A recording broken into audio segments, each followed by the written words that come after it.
welcome back to my channel. So as I have mentioned, let's continue with Algebra Easy. So today we will be solving questions 76 to 90 from College Board's question bank. So when I'm referring to question number, it's just the page number, okay? And I have great news. I think this will definitely help with my audio. I finally got a noise cancelling microphone, standalone microphone, and I think this will definitely help me or help improve the content that I am making for you. So that's about everything that I think I'd like to update. Let's continue from where we left off. Let me just quickly share my screen, okay? Right, there we go.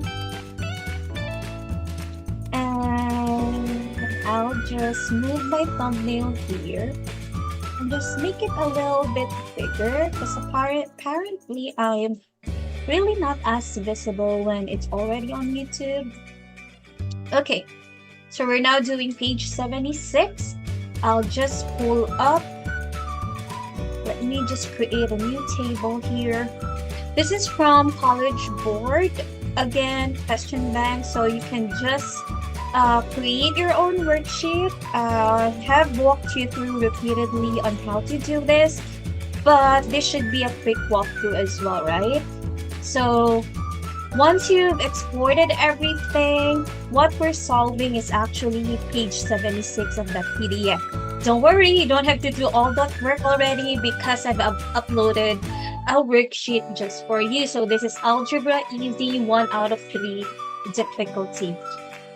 The goal is to complete everything from algebra across all the three other domains so that we can work per topic and per difficulty. Okay, let's continue. Let me just zoom this out a little bit.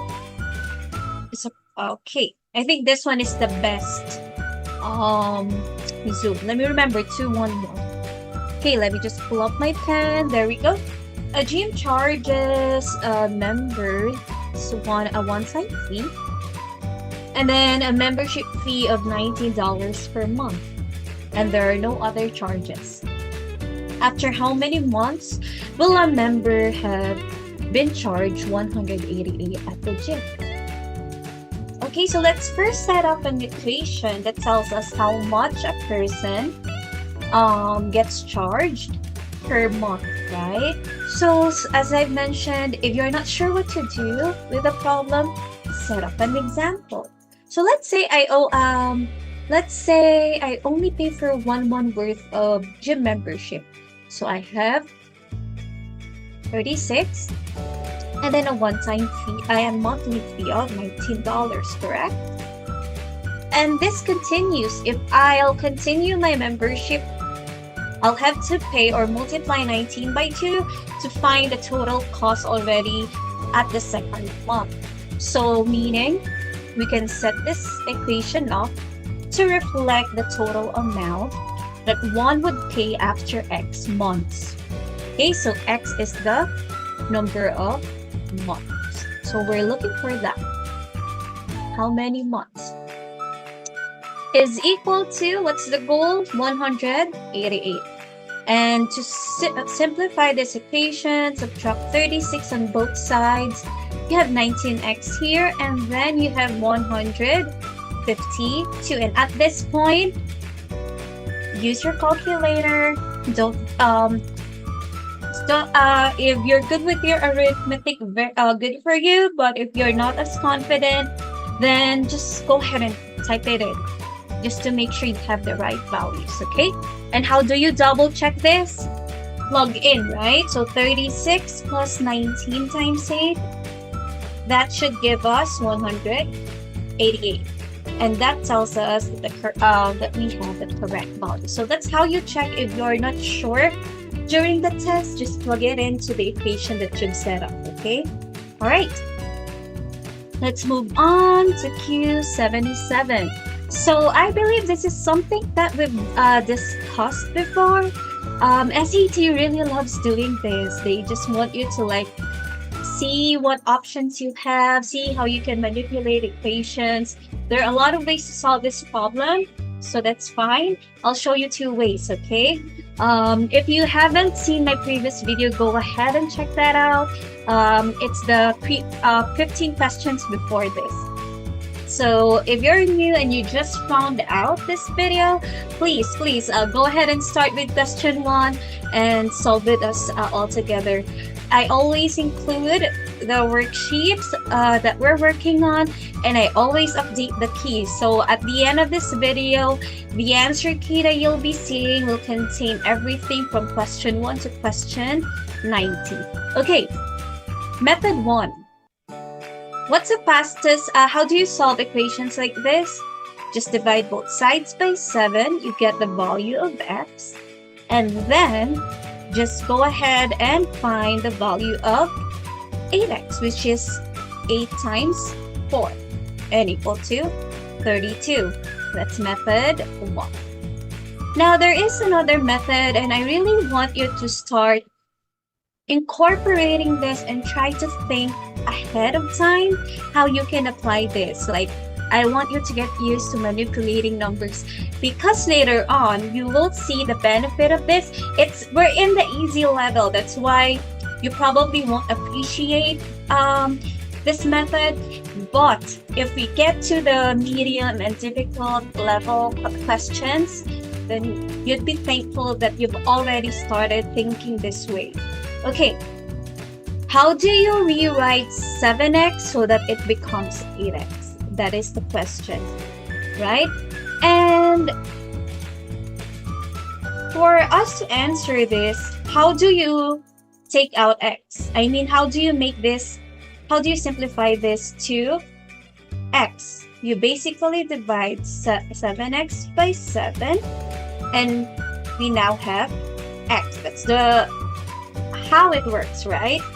And then if you multiply this by 8, you end up with 8x. So that's a thought process. So I'm just breaking down how we're doing this and why we end up multiplying 7x by this factor, 8 over 7.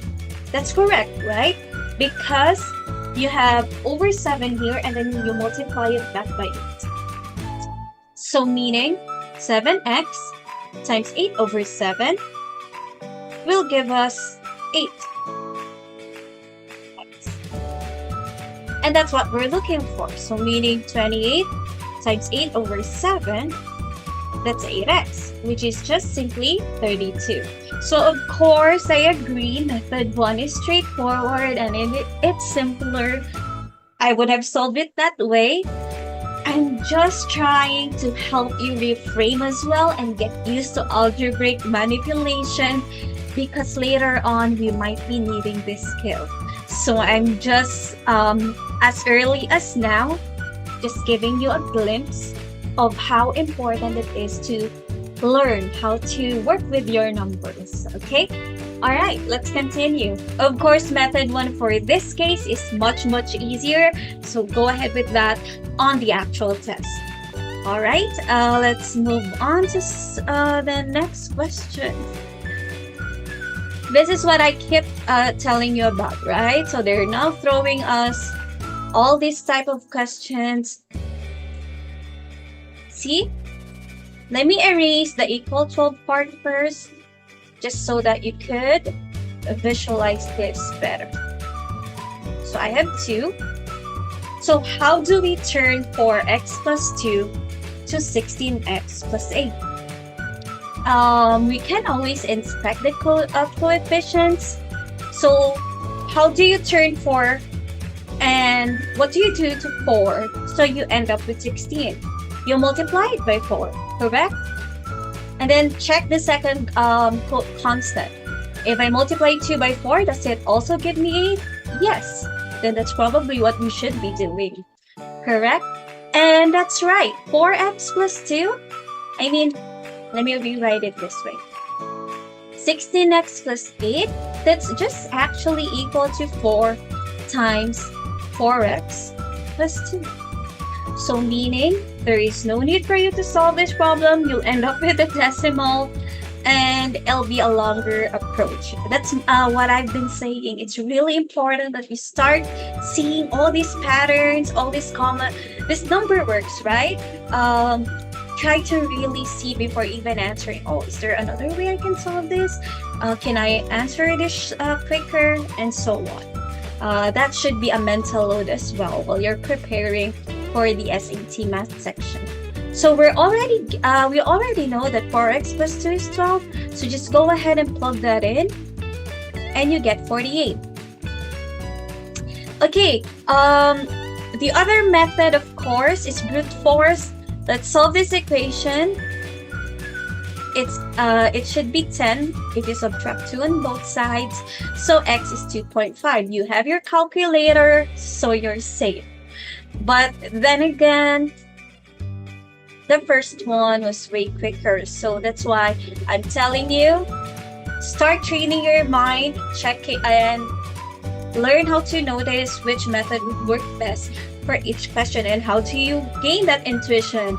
Correct, through drills. And this is why we have all these drills from all the prep books that you probably have and the free question bank from College Board. As long as you keep practicing, you continue being mindful of the mistakes that you're making and recalibrating yourself with new knowledges, you'll be fine. Okay, the table shows 3 values of x and their corresponding values of y. There is a linear relationship, so we now know that we are looking for an equation of the line. Which of the following equations represents this relationship? If you haven't watched my previous videos, then go ahead. This is what I keep saying. Whenever you have linear equations, you are to choose between these 2 forms, right? This is the slope-intercept form, and this is the point-slope form, the second. How do you determine which equation to use or which format to use? You first figure out, does it have a y-intercept? If the answer is yes, then you go for this first option. And for our table, fortunately, we can spot the y-intercept. Again, what's with the y-intercept? It's the value of y when x is equal to 0. So it's the value where it crosses the y-axis. And b is equal to 18. Now, we're only left with finding the slope. And what is slope? Slope is just the change in y over the change in x. So delta is just change. So you choose 2 coordinates of y, subtract that, and then subtract their corresponding x coordinates, right? So meaning, we can start with 8, since 8 is the one in the lowermost, and then I'll start with the uppermost, 18. 2 minus 0. And that gives us negative 10 all over 2. So your slope is negative 5. So meaning m is negative 5. And then b is 18. So how do you set up the equation? Just plug in m and b.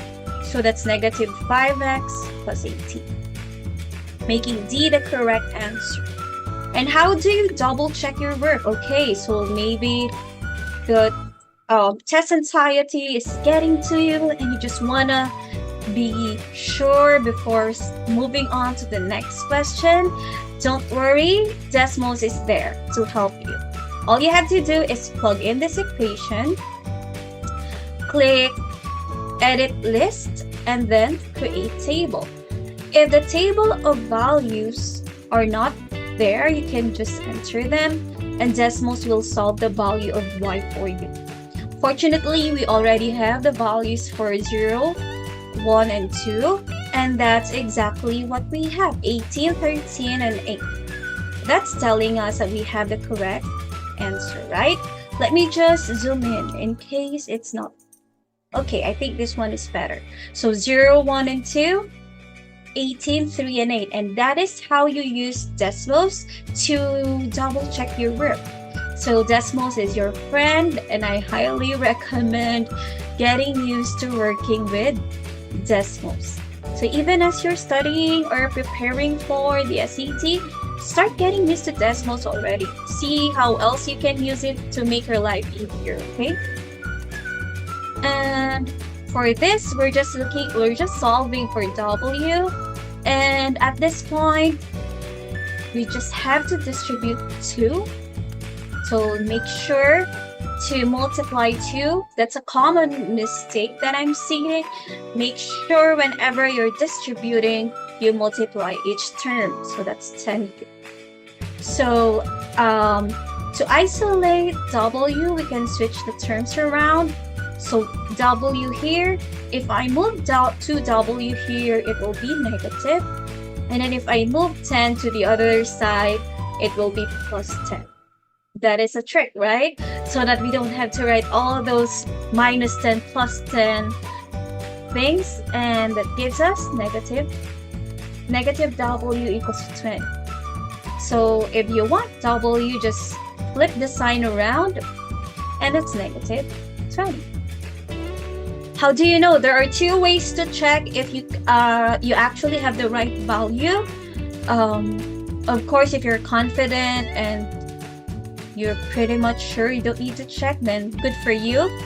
So I'm just giving anyone options if they're just cautious with their work.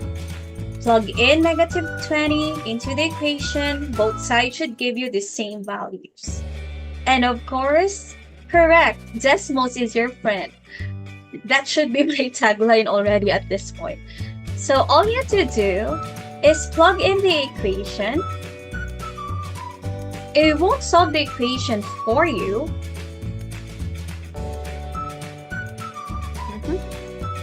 Oh, let me just make this X so it's easier. Okay.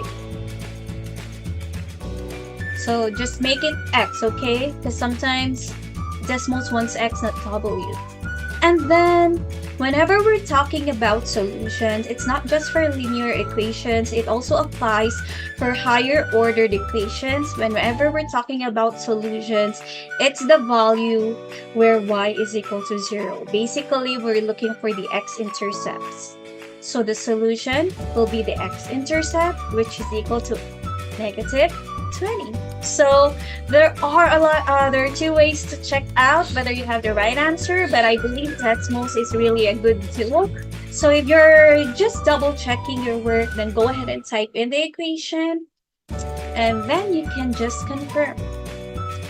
Okay, the shaded region shown represents solutions to an inequality. Which ordered pair xy is a solution to this inequality? It may be tempting to figure out what the inequality is, right? But instead, what you can do is plot all these points, or at least identify where these points are located. Because if it's a solution to the inequality, it should be within the shaded area. Does that make sense? So you don't have to figure out the equation of the line, whether it's greater than or less than. Just see where the points are located. So 0, negative 4, it's here. So it's way outside this solution. 0, 4 is also way outside the region. And then C, negative 4, 0. So obviously, we only have 4, 0. But of course, if you're given this problem, inspect the choices first so that you know where to place the points. And then from here, you'll have an idea.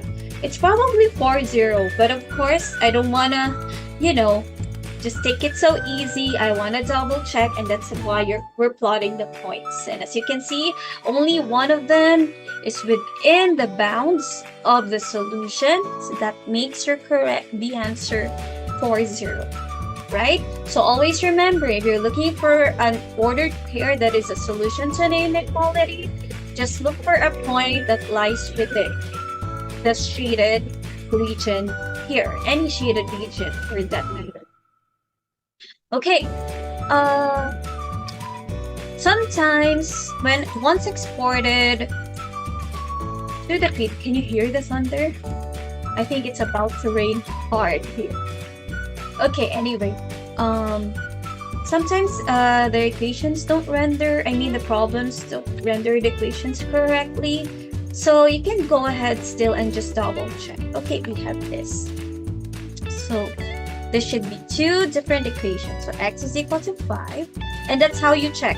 Just copy the question ID, paste control find or command 5 if you're using MacBook, and then just go ahead and look for the question. And then we're now looking for the solution to the given systems of equation.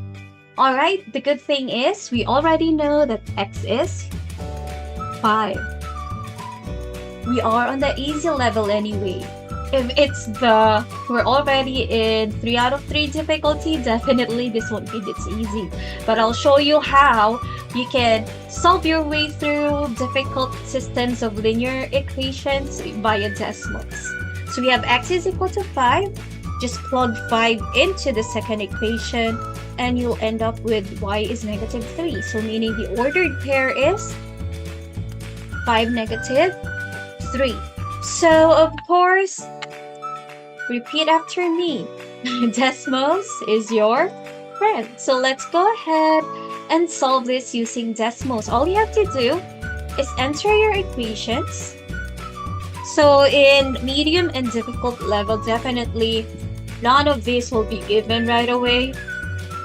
So always remember, solution represents, intersecting points represents the solution of the two systems of linear equation. Linear systems of two linear equations. Okay, I got confused. And then just look for the intersecting point, and that already is the solution. It's that fast. So if you're a little prone to careless mistakes, even in this level already, you can use Desmos and just enter the equation, okay? And we've shown via algebraically and via Desmos that indeed the solution is 5, negative 3. All right, next one. I think at this point, pause the video, try to figure this out on your own, because we've been dealing with this already in just this video, right? This is the third one already. What will you multiply to 6 plus x to end up with 18 plus 3x? So I'll use this time as well to take a sip of water quickly, and then let's continue solving this, okay?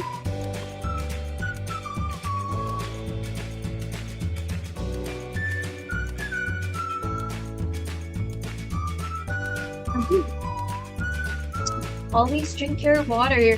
Sometimes you can see things pop up on my screen. I actually do have a Pomodoro timer. See, if I'm not recording any video and I'm actually working, I actually follow this, and I do recommend doing that so that you don't damage your eyes. Us who work 8 hours at least in front of the screen, are you studying, doing all your prep works online, make sure you rest your eyes and drink your water, okay? That's not SAT related, but that's really going to help you. All right, I'm ready. So what do you think? What should we multiply 6 plus x with to end up with 18 plus 3x? Correct, it's 3, right? And you can double check that. Meaning 18 plus 3x is simply 3 times 6 plus x. And we already know the value of 6 plus x, it's 9. So, meaning 18 plus 3x is 27. All good? Let's continue. The next one, let me just double check the next one as well. Oh. Let me just see if... I just want to see the actual form here. Okay, so 3x is equal to 12. There we go. Again, Desmos is your friend for SAT math. So why don't we reverse? Let's solve this first with Desmos, and then let's prove why it's correct. Just to switch things around. And you're wondering, if I can solve everything on Desmos, why is she still teaching me all these things? Because life doesn't end in SAT, right? It's just an aptitude test, to be honest. So the reason I'm also giving out the traditional way to solve this, because I really want you not to forget your basics. You have to make sure that without Desmos, what if something happens and you can access Desmos during the test? Hopefully that won't happen for you. At least you know what to do. And moving forward in college, you will still need this in your algebra classes if you have any. And it's just helpful that you still know your basics, you know your foundations. And that's why even with all these tools, it's important you know your foundations. All right, enough of me babbling. Again, when you're solving for the solution to a systems of equation, just look for the intersecting point, and that's 4, 6. Now let's do pen and paper. So 3x is equal to 12. What do? Divide both sides by 3, so x is equal to 4. And we are looking for y. Oh, there is an easier way as well. Okay, good. So let's go ahead and do this first. I just spotted the easier way. So learn from me. Take a step back and see how else you can solve this problem in fewer steps. Sometimes it takes practice and then you'll have that intuition. So don't worry. We've confirmed, right? X is equal to 4 and y is equal to 6 from our graph. There is, in fact, a simpler way to solve this problem. Because notice that this is negative 3x, right? Meaning, from 3x, if I multiply this by negative 1, I get negative 12. So meaning negative 3x is just negative 12. So meaning negative 12 plus y is just equal to negative 6. So y is 6. So either way, you get 6. But of course, Desmos was faster, so try to maximize Desmos during the SAT. Alright, question 85. So we have this equation where S represents speed, T represents the time it takes after it began to accelerate, and then we're now looking what is the speed in miles per hour of the car 5 seconds after it began to accelerate. So 4t plus 3t. So we're just simply looking for the value of s when t is equal to 5. So this is just a plug-in problem. So just plug 5 into the equation and you'll get the answer. So just use your calculator at this point and that should be 55. Alright, hopefully that's helpful. And you can also use Desmos to solve this, but I think that will be accessible already if you're good with arithmetic, right? Because if you can do this by head, then you don't really need Desmos at this point to solve this problem. But let's just go ahead and see how we can use Desmos. After setting up the equation, so I just basically enter the equation into Desmos. Find the value of y when x is equal to 5, and that gives you right away 55. So if you're a faster typer than solving arithmetic, then probably Desmos is the best route.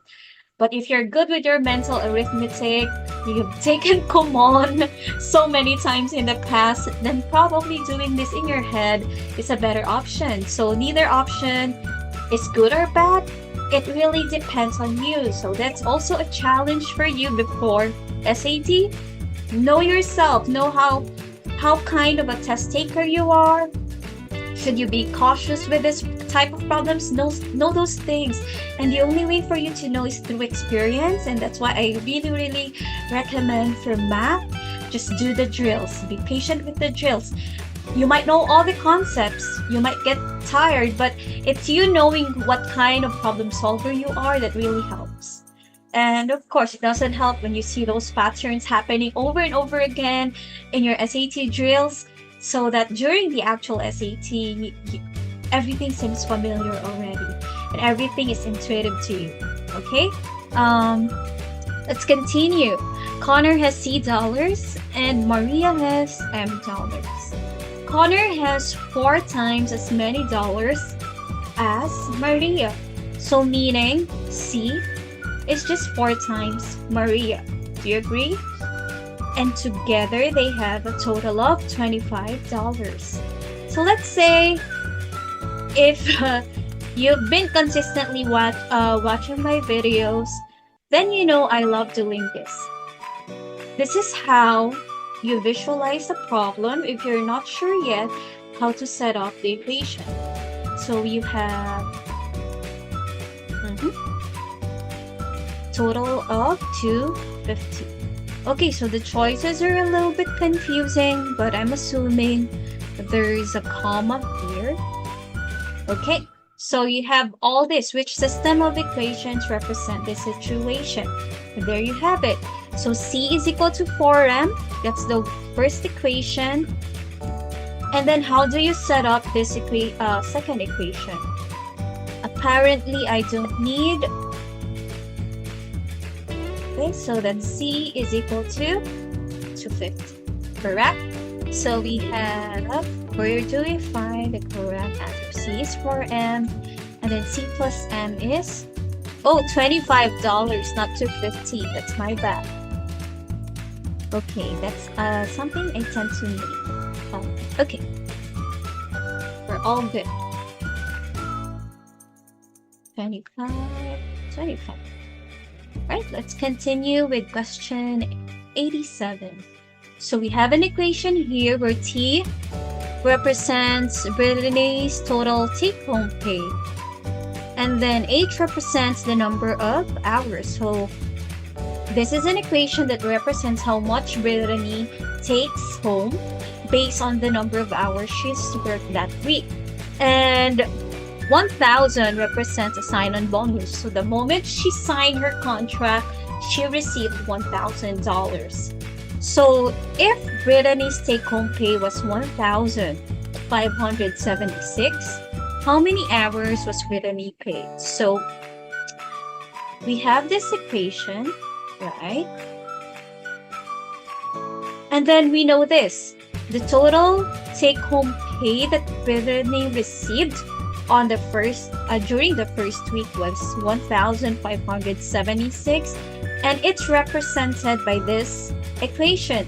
And we're looking for H, right? So all you have to do is simplify the equation, then solve for H. Subtract 1,000 on both sides of the equation, or move 1,000. That reduces this to 576. So we're just working backwards, right?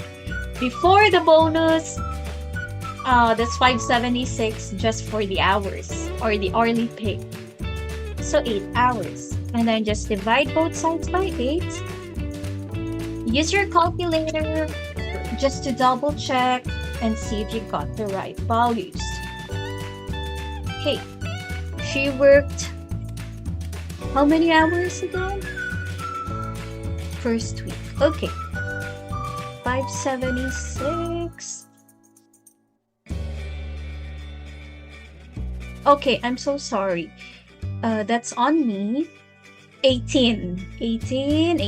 Okay, I lagged a little bit there. I got confused. Okay, so H is equal to 32. Okay, hope everything is clear. I just basically forgot to write 1 here. Okay, so we have B. H is equal to 36. And how can you just double check? I'm using my stores calculator, so don't use this in BSAT. Get a better one. Just plug and play. So 32 times 8 is 32 times 18 576, and then just add 1000, or 1000 plus 576 is 1576, and that's how you check if you got the right values. Okay, question 88. Okay, we have a function defined by this equation. G of x is equal to 5x plus a, where a is a constant. If g of 4 is 31, what is the value of a? So we're now building on to more difficult concepts. You will be using this later on the medium to hard level. But let's just go ahead and figure this out. So what does it mean when we say g of 4? It's the value of g when x is equal to 4, correct? So that's why we're plugging in 4 into the value of x plus 8.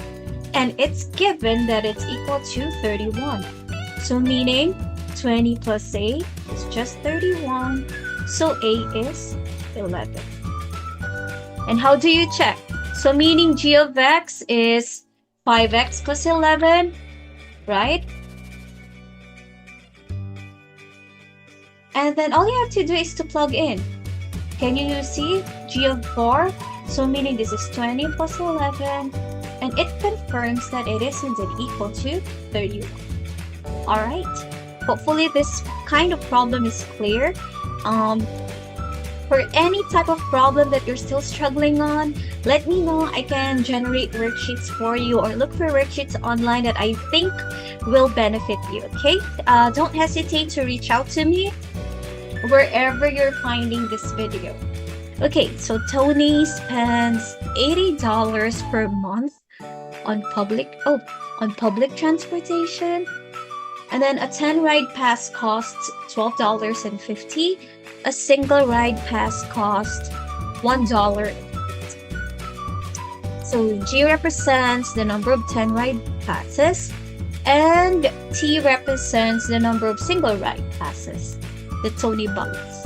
So which of these best represent the situation, right? So meaning Tony buys G number of 10 ride passes, and each ride costs $12.50. So all in all, he spends $12.50 G, correct? And then he also has to pay single ride sometimes. Maybe it's not the 10 ride passes are not enough, and it costs $1.50 each. So that's $1.50 T. All good so far. And it's telling us that the total of all these ticket rides, so let me just do my signature visual representation. The total cost is just $80. So how do you set up this equation? So meaning 12.5G plus 1.5T is just equal to 80. And then just inspect each term, make sure the coefficients are correct, and you'll end up with D as the correct answer. Okay, last question for this video. We have a normal body temp for an adult is 97.8 F and 99 F inclusive, so it's in between. So these are usually the normal body temperature range. If Kevin has a body temperature that is considered to be normal, which of the following could be his body temperature? So we're just basically looking for a valid value that fits our condition. And what's that condition? It has to be between 97.8 and 99 inclusive. Inclusive is a very important keyword here. It's just telling you that you include the endpoints. So endpoints included, basically. Okay, now let's inspect. Is 96.7 within the range? No. And then 97.6 is also not within the range. And then let's check. 99.7 is away from the range, outside the range. I'm so sorry. That leaves us as C as the correct answer because 97.9 is within the range, and that's what we're looking for. So I hope that's clear.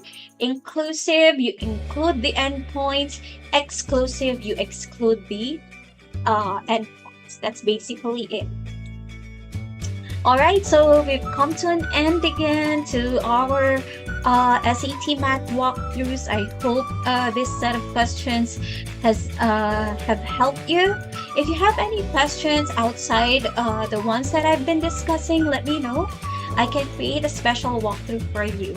So please again, don't hesitate to comment or send me a message or put a comment in the video below and I'll be happy. I'm actually happy to see you guys responding. I would really appreciate it if you could send some love as well. So like and subscribe this video and I hope to see you again in the next one. Goodbye everyone.